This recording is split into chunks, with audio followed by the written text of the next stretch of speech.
नमस्कार, हम प्रतिमा चौधरी। दोपहर 3 बजे के भोजपुरी समाचार में स्वागत बा। सबसे पहले प्रमुख समाचार। नेपाली कांग्रेस के पदाधिकारी बैठक सभापति निवास बुढ़ा नीलकंठ में बैठ रहल। कोरोना महामारी में नागरिक की जीवन रक्षा ही बैठक की प्राथमिकता। जनता समाजवादी पार्टी अध्यक्ष महंत ठाकुर और वरिष्ठ नेता राजेंद्र महतो द्वारा सांसद तथा पार्टी कार्यकारिणी समिति सदस्य के काठमांडू आवेला निर्देशन। बाजुरा के 14 बरिस के बालिका के पेट्रोल छिड़क के आगे लगावे वाला दूजने पकड़ाइल। दोनों पर मुलुकी अपराध संहिता 192 के क मुताबिक मुद्दा चलावे के तैयारी। माइक्रोसॉफ्ट कंपनी के संस्थापक बिल गेट्स आ उनकर पत्नी मेलिंडा के बीच संबंध विच्छेद सोच विचार करके निर्णय लेहल बिल गेट्स के कहना। स्पेनिश ला लीगा फुटबॉल में एथलेटिको बिल्बाओ द्वारा सेविया 1-0 गोल से हारल। जीत संगी बिल्बाओ लीग के 9वां स्थान में।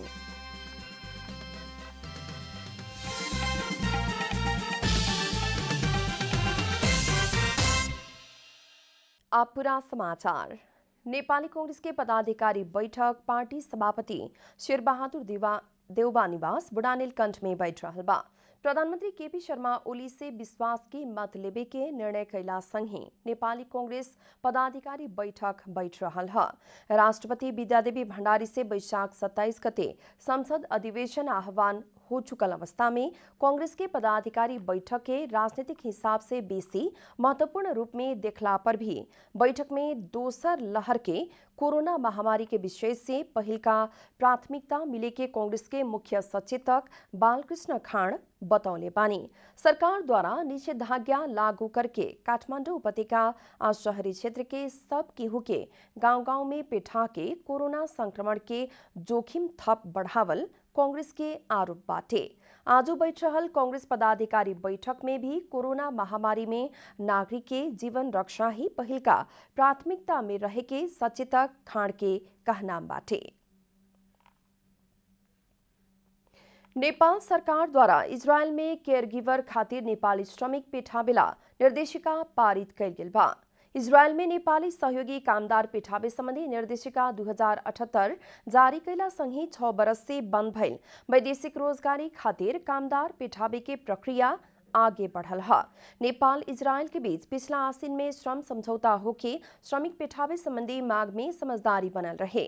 निर्देशिका जारी भइल संगे नेपाली श्रमिक केयरगिवर खातिर इजरायल जाए मिले वाला भइल बा। निर्देशिका पारित भइल संगे नेपाल सरकार आ इजरायल सरकार के बीच G2G प्रणाली मार्फत कामदार इजरायल जाए के मिले।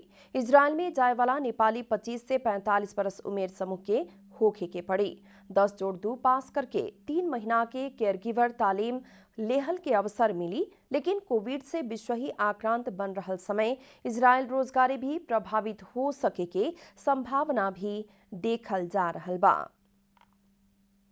जनता समाजवादी पार्टी जसपा अध्यक्ष महंत ठाकुर और वरिष्ठ नेता राजेंद्र महतो द्वारा सांसद तथा पार्टी कार्यकारिणी समिति सदस्य के काठमांडू आवेला निर्देशन देहल बतावल गेल बा। संघीय परिषद अध्यक्ष डॉक्टर बाबूराम भट्टराई, पार्टी अध्यक्ष उपेंद्र यादव और वरिष्ठ नेता अशोक राय पिछला 14 गते वैशाख में पार्टी कार्यकारिणी समिति बैठ के आपन पक्ष में बहुमत सदस्य रहल दावी कैला बाद ठाकुर महतो समूह अपना निकट नेता के काठमांडू बुलौले बानी लोग। पिछला राजनीतिक अवस्था के बारे में छलफल करे खातिर अपना निकट नेता सबके काठमांडू बुलावल बूझल गल बा। प्रधानमंत्री केपी शर्मा ओली वैशाख 27 गते विश्वास के मत लेहल बतौला बाद अभी जसपा में प्रधानमंत्री के पक्ष और विपक्ष में विभाजित देखल गल बा। जनता समाजवादी पार्टी जसपा अध्यक्ष महंत ठाकुर और वरिष्ठ नेता राजेंद्र महतो समूह प्रधानमंत्री के समर्थन करे पड़े के पक्ष में देखल गईल बाटे। वही लिखा संघीय परिषद अध्यक्ष डॉक्टर बाबूराम भट्टराई, पार्टी अध्यक्ष उपेंद्र यादव और वरिष्ठ नेता अशोक राय प्रधानमंत्री केपी शर्मा ओली के विकल्प के खोजी में बानी लोग। बाजुरा के त्रिवेणी नगरपालिका 9 मलाल गांव में 14 बरिस के बालिका के 3 युवा सबके समूह पेट्रोल छिड़क के आगे लगा के घायल बनौले बा। बाजुरा के त्रिवेणी नगरपालिका 8 कालापानी के सुमन गिरी सहित 3 जने वैशाख 19 गते रात के 14 बरिस के बालिका ऊपर पेट्रोल छिड़क के आगे लगावल प्रहरी के अनुसंधान से खुलल बाटे। आगे लगावे के क्रम में बालिका के शरीर के कपड़ा जरल बा। त बालिका घायल भइल बाड़ी। त्रिवेणी नगरपालिका 8 पंताली के पीड़ित बालिका के अभी जिला अस्पताल बाजुरा में इलाज चल रहा बा। जिला प्रहरी कार्यालय बाजुरा के प्रमुख प्रहरी नायब उपरीक्षक मदनजीत महरा के मुताबिक आगी लाग के बालिका गंभीर घायल भइल बाड़ी। साथ ही घटना के बाद फरार रहल युवा सबके सोमवार के रात के नियंत्रण में लेहल गइल बा।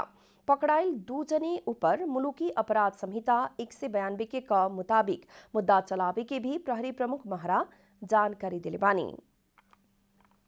भोजपुरी समाचार में आप छोट विश्राम।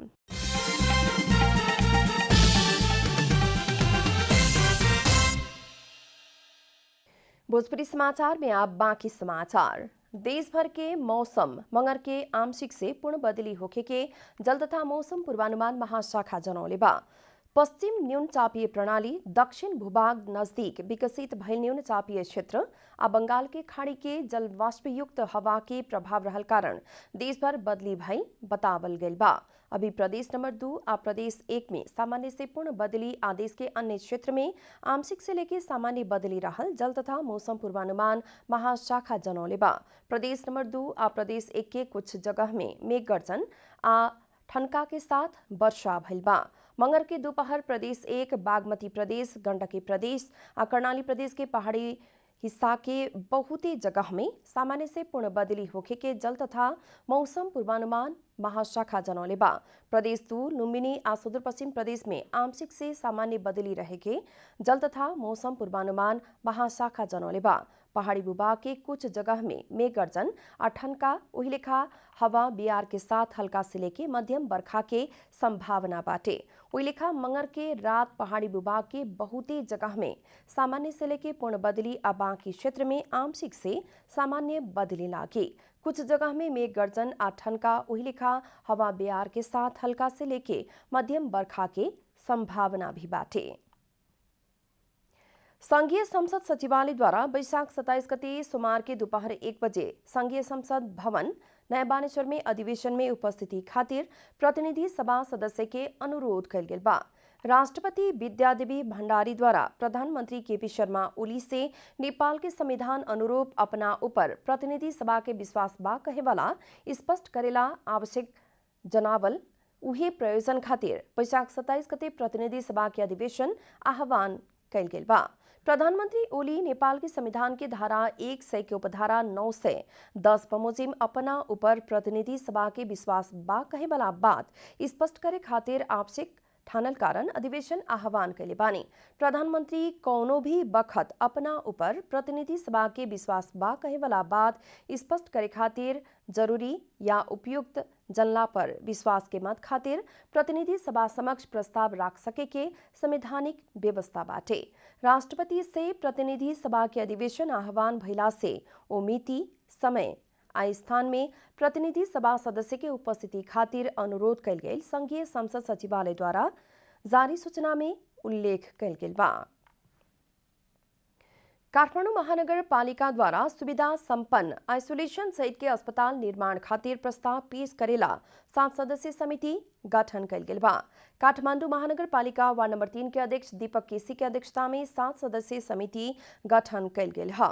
समिति के सदस्य में वार्ड नंबर 6 के अध्यक्ष दीपेंद्र लामा, 7 के अध्यक्ष शुद्ध कुमार डंगोल, वार्ड नंबर 22 के अध्यक्ष चीनी काजी महर्जन, 30 के अध्यक्ष दल बहादुर कार्की, 31 के अध्यक्ष नारायण भंडारी बाटे लोग बैठक द्वारा कोविड-19 महामारी व्यवस्थापन संबंध में छलफल करके कोविड अस्पताल संचालन में जोड़ भी दिहल गइल बा। समिति द्वारा आइसोलेशन संचालन वार्ड 10 से करल जाए कि महानगर 10 से करल जाए, बीमार की ऑक्सीजन ही देके सामान्य इलाज कैला पर होखे वाला आ जटिल स्वास्थ्य समस्या भइल लोग के इलाज करेला जरूरी उपकरण सहित के उपचार कक्ष निर्माण करे के विषय में सिफारिश होखी। वही लेखा महामारी नियंत्रण कार्यक्रम में doctor Ganesh Gurung, doctor Arjun Karki, doctor Anup Subedi और डॉक्टर शरद बंद के स्वास्थ्य विज्ञ के रूप में आमंत्रण करे के बैठक निर्णय कैले बा। उक्रम में वार्ड अध्यक्ष सब दल बहादुर कार्की, नीलकाजी शाक्य, शुद्ध कुमार डंगोल, दीपेंद्र लामा और दीपक केसी महामारी व्यवस्थापन खातिर वार्ड 10 से कठिन होती गई धारणा भी रखले रहनी लोग। सरकार द्वारा ऑस्ट्रेलिया खातिर नेपाली राजदूत महेश दाहाल के फिरता बुलावे के निर्णय कल गेल बा। सोमवार के बैठल मंत्री परिषद बैठक द्वारा राजदूत दाहाल के फिरता बुलावे के निर्णय कल गेल है। सरकार द्वारा 2076 के आसीन महीना में दाहाल के ऑस्ट्रेलिया खातिर राजदूत नियुक्त कल गेल रहे। दाहाल नेकपा माओवादी केंद्र के अध्यक्ष पुष्पकमल दाहाल के कोटा में राजदूत बनल रहनी। नेकपा एकता सर्वोच्च अदालत के आदेश से भंग भइला बाद माओवादी कोटा में राजदूत बनल सबके सरकार फिरता बुलावे के शुरू कैले बा। अब आर्थिक समाचार।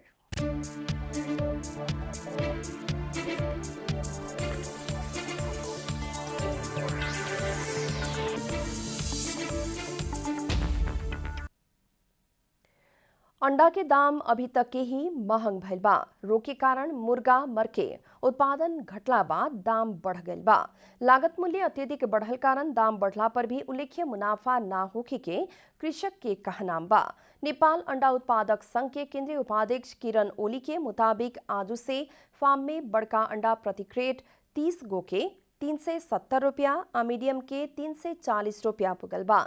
इससे पहले प्रति क्रेट 30 रुपया बढ़ल रहे। 4 बरिस पहले अंडा के दाम बढ़ के प्रति क्रेट 365 रुपया पुगल रहे। यह बरस 2 महीना पहले भी प्रति क्रेट अंडा के दाम 360 रुपया पुगल में कुछ दिन से घटल रहे। H9 में आरानी खेत रोग के कारण करीब 25% मुर्गा मरल बतावल जा रहा बा। दैनिक 24 लाख अंडा उत्पादन होती आयल में रोग के चलते घट के 17 लाख के करीब मात्री हो रहा बा। अंडा के उत्पादन में कमी आयल कारण मूल्य बढ़ला पर भी किसान सब लाभान्वित नइखे होके सक रहल। अब अंतर्राष्ट्रीय समाचार।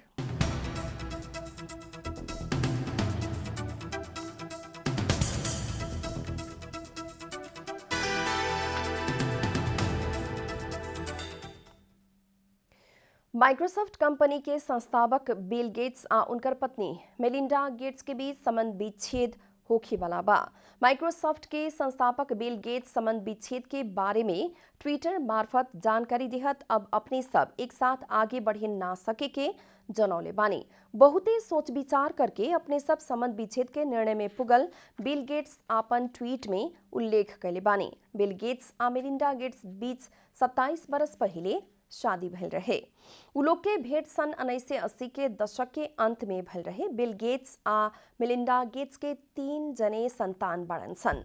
दोनों जने मिलके Bill and Melinda Gates Foundation भी संचालन कैले बाटे लोग। ट्विटर में बिल गेट्स से जारी कैल गेल बयान में संबंध विच्छेद के बाद भी फाउंडेशन खातिर काम जारी राखे के बतावल गेल बा। आप खेलकूद समाचार।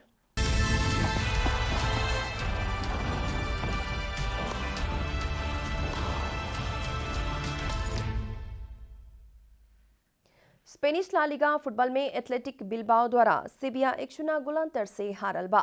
सोमवार के रात भइल खेल में सेविया के एथलेटिक बिलबाओ 1-0 से हरौले बा। सेविया घरेलू मैदान में ही हारल बाटे। बिलबाओ के जीत दिलावे खातिर इनाकी विलियम्स निर्णायक गोल कैलन। खेल के 90वां मिनट में विलियम्स गोल कैले रहलन। जीत संग ही बिलबाओ लीग के 9वां स्थान में आ गइल बा। बिलबाओ 34 खेल में 45 अंक जोड़ले बा। सेविया 70 अंक जोड़ के चौथा स्थान में बाटे। अंत में प्रमुख समाचार फिर एक बेर। नेपाली कांग्रेस के पदाधिकारी बैठक सभापति निवास बुढ़ा नीलकंठ में बैठ रहल। कोरोना महामारी में नागरिक के जीवन रक्षा ही बैठक की प्राथमिकता। जनता समाजवादी पार्टी अध्यक्ष महंत ठाकुर और वरिष्ठ नेता राजेंद्र महतो द्वारा सांसद तथा पार्टी कार्यकारिणी समिति सदस्य के काठमांडू आवेला निर्देशन। बाजुरा के 14 वर्षीय बालिका के पेट्रोल छिड़क के आगे लगावे वाला 2 जने पकड़ाई। दोनों पर मुलुकी अपराध संहिता 192 के मुताबिक मुद्दा चलावे की तैयारी। माइक्रोसॉफ्ट कंपनी के संस्थापक बिल गेट्स और उनकर पत्नी मेलिंडा के बीच संबंध विच्छेद सोच विचार करके निर्णय लेहल बिल गेट्स के कहना। आज स्पेनिश ला लीगा फुटबॉल में एथलेटिको बिलबाओ द्वारा सेविया 1-0 गोल से हारल। जीत संग बिलबाओ लीग के 9वां स्थान में।